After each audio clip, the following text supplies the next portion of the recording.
নমস্কার বন্ধুরা, মেঘার সাথে বাঙালিয়ানার আরও একটি নতুন পর্বে আপনাদের সবাইকে স্বাগত। আজ আপনাদের সাথে শেয়ার করছি চানা মশালা বা ছোলে মশালে অথবা কাবলি ছোলার তরকারির রেসিপি। অসাধারণ টেস্টি হয় এটা খেতে, যে কোনো ধরনের রুটি পরোটার সাথে খেতেই কিন্তু দুর্দান্ত লাগে। ভীষণ সহজ একটা রেসিপিটা শুরু করব।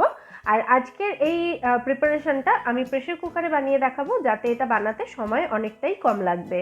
তাহলে চলুন ঝটপট রেসিপিটা দেখে নেওয়া যাক।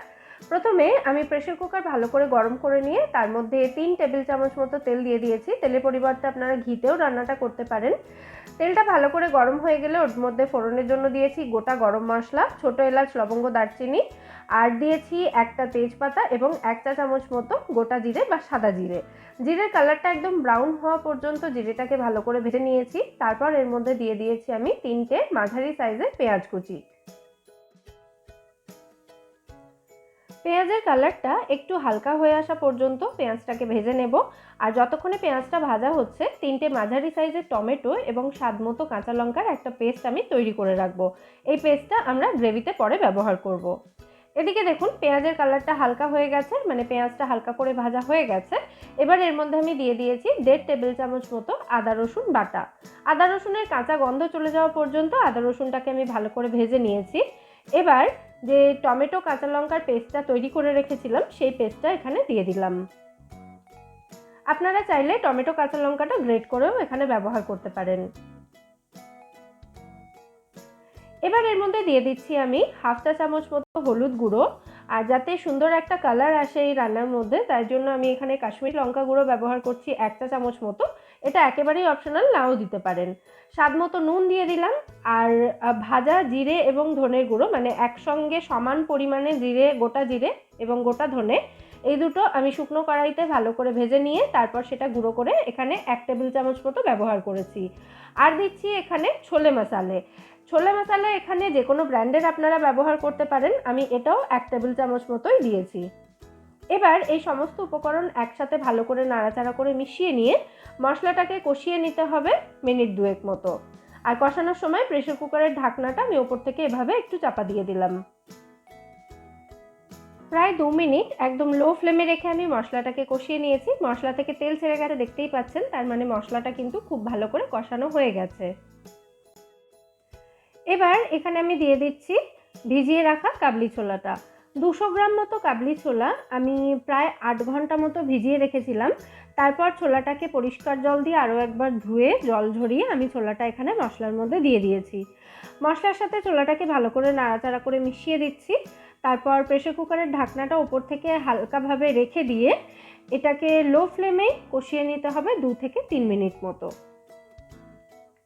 প্রায় 3 মিনিট মতো মশলার সাথে ছোলাটাকে আমি ভালো করে কষিয়ে নিয়েছি। এবার এর মধ্যে দিয়ে দেবো আমি পরিমাণ মতো গরম জল। যে যেমন গ্রেভি রাখতে চান সেই অনুযায়ী এখানে জলটা দেবেন। ছোলাটা সেদ্ধ হবে, সেদ্ধ হওয়ার পর কিন্তু জলের পরিমাণটা একটু কমে যাবে, তো সেই বুঝেই এখানে জলটা দেবেন। জলটা দেওয়ার পর এর মধ্যে আমি দিয়ে দিচ্ছি 1/2 চা চামচ মতো শাহি গরম মশলা গুঁড়ো আর 1 চা চামচ মতো কাসুরি মেথি। কাসুরি মেথিটা 2 হাতের তালুর মধ্যে এভাবে একটু ঘষে দিচ্ছি, তাতে কাসুরি মেথির ফ্লেভারটা ভালো আসবে। আর যদি কাসুরি মেথি না থাকে তাহলে ছোলাটা একদম রান্না হওয়ার পর ধনেপাতা কুচি ছড়িয়ে নামাবেন। ভালো করে নাড়াচাড়া করে সমস্ত উপকরণ একসাথে ভালো করে আমি মিশিয়ে দিলাম। এবার প্রেসার কুকারের ঢাকনাটা বন্ধ করে দিয়ে গ্যাসের ফ্লেমটা মিডিয়াম রেখে এটাকে 4টে হুইসেল আসা পর্যন্ত অপেক্ষা করতে হবে। গ্যাসের ফ্লেমটা আমি মিডিয়াম রেখেছি। প্রথমে 4টে হুইসেল দিয়ে দেখে নেব। আসলে কিছু কিছু ছোলা সেদ্ধ হতে একটু বেশি সময় লাগে, আবার কিছু কিছু ছোলা তাড়াতাড়ি সেদ্ধ হয়ে যায়। সেই জন্য মিডিয়াম ফ্লেমে 4টে হুইসেল দিয়ে দেখে নেব। যদি ছোলাটা ততক্ষণে সেদ্ধ হয়ে যায় ভালো, আর যদি না হয় তাহলে তারপর আরও 2-3টে হুইসেল দেওয়া যেতে পারে। প্রথমেই একবারে বেশি করে হুইসেল দিয়ে দেবো না, বেশি সেদ্ধ হয়ে যেতে পারে তাতে ছোলাটা। 4টে হুইসেল আসার পর গ্যাসের ফ্লেমটা আমি বন্ধ করে দিয়েছিলাম। তারপর প্রেসার কুকারের ভেতর থেকে প্রেসারটা আপনা আপনি বেরিয়ে যেতে দিয়েছি। এবার আমি প্রেসার কুকারের ঢাকনাটা খুলে নিচ্ছি। দেখুন কি দুর্দান্ত একটা কালার এসছে ছোলার মধ্যে। এবার আমি চেক করে নেব যে ছোলাটা সেদ্ধ হয়েছে কিনা। একবার ভালো করে নাড়াচাড়া করে মিশিয়ে দিলাম।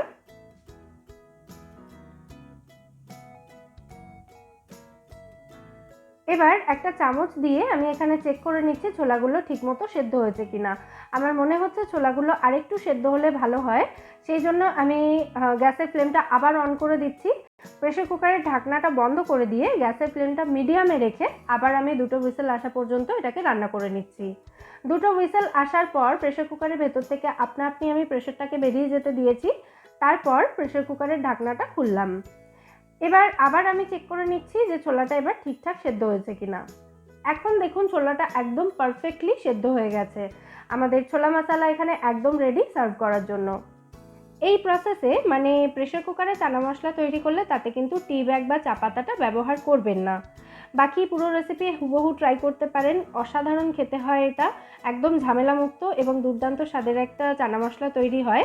অবশ্যই ট্রাই করে আমায় জানাবেন রেসিপিটা আপনাদের কেমন লাগলো। রেসিপি ভালো লাগলে ভিডিওটাকে একটা লাইক এবং শেয়ার করে প্লিজ আমার চ্যানেলটা সাবস্ক্রাইব করে নেবেন। ফিরে আসবো নতুন কোনো রেসিপি নিয়ে। সবাই সুস্থ থাকবেন, ভালো থাকবেন এবং সবাইকে খুব ভালো রাখবেন।